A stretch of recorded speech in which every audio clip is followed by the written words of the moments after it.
Hey guys, and welcome back to yet another episode on the podcast. I'm super stoked to have you guys here tuning in today for another episode on the podcast. I cannot believe it's nearly the end of 2022.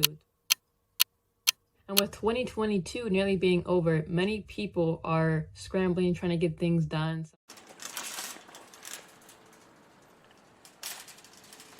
Some people are relaxing, resting, which is good, taking it easy, really great. And some people are trying to just figure out what is everything they're trying to get done before the end of the year. What should we be getting done before the end of the year? So that's what this episode is going to be all about. I'm going to give you 10 things you can do before the end of the year. If you don't even know what day it is and you're trying to figure out what should I be focusing on. So this is some things that I think might be helpful for people that I'm going to try to implement with my own life and business, and that you can do as well. So it's for personal and for business.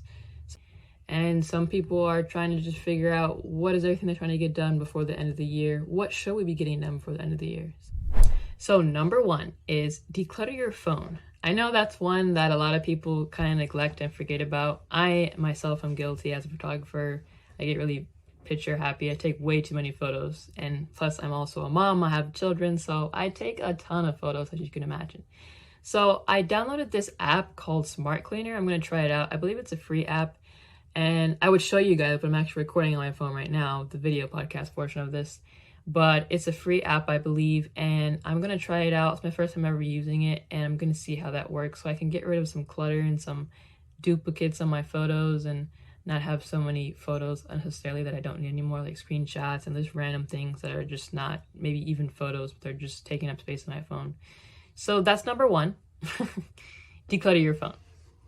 Number two is declutter your computer. This is one that I also neglect very badly, and I tend to get I'll kind of overload my computer sometimes, with videos and things, and recording for the podcast. And it's good to have like an external hard drive.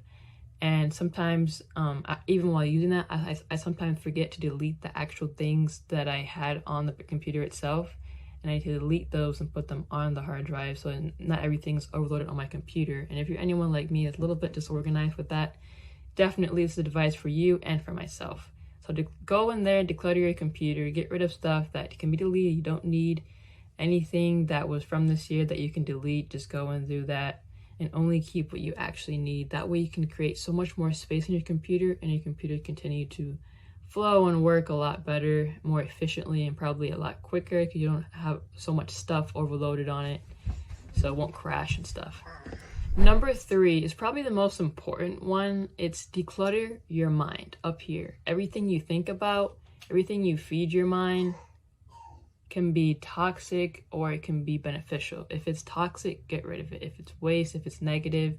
So basically what that looks like to declutter your mind, you want to leave behind all those negative thoughts, all that negativity, negative people, negative energy. Number four is update your website. So if you are a small business owner, whatever you do, basically entrepreneur, I'm a photographer aside from podcasting, so I try to update my website every year to make sure that I have updated information, contact information, email, updated photos, my portfolio's updated, that has my most recent photos so people can see potential clients, and all my FAQs are in order. If anything else I need to add, I can add to it or adjust.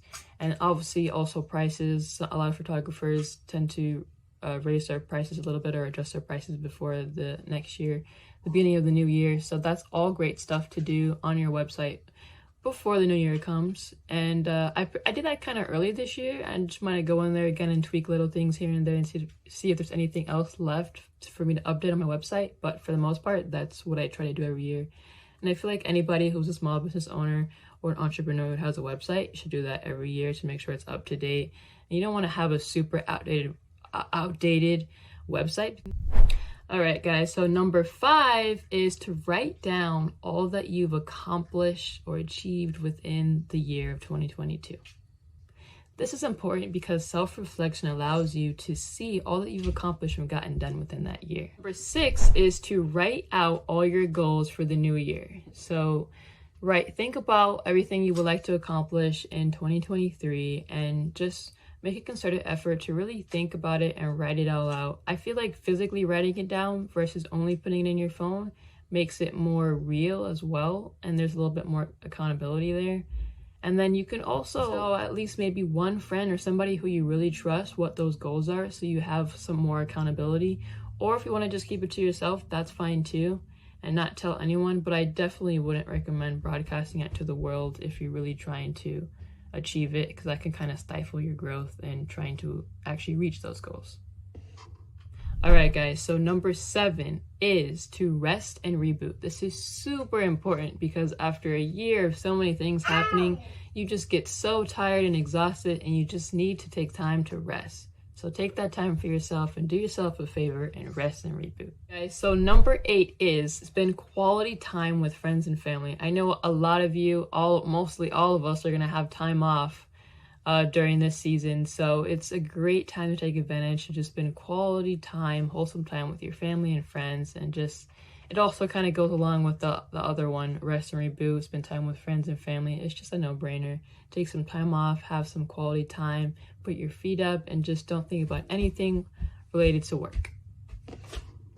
All right, guys, so number 9 is to get organized. We spend most of the year working, living life, and we tend to get a lot of clutter and our houses get a little messy. I mean, obviously we clean our house throughout the year. However, things need to be reorganized, and we accumulate a lot of things and things get disorganized, and it's just part of life.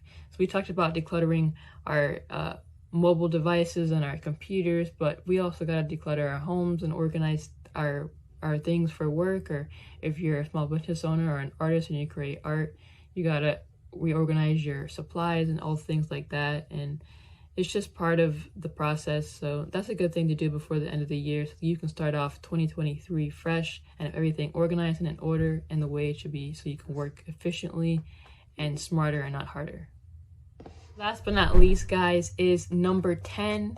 It kind of goes along with number 9, but I'm going to say it anyway. We talked about getting organized. So number 10 is to get a planner or a calendar or both, so that you can schedule in everything and get really organized of what you need to do for the new year in 2023. So thank you guys so much for listening. I hope you guys enjoyed it, and I will catch you guys in the next one.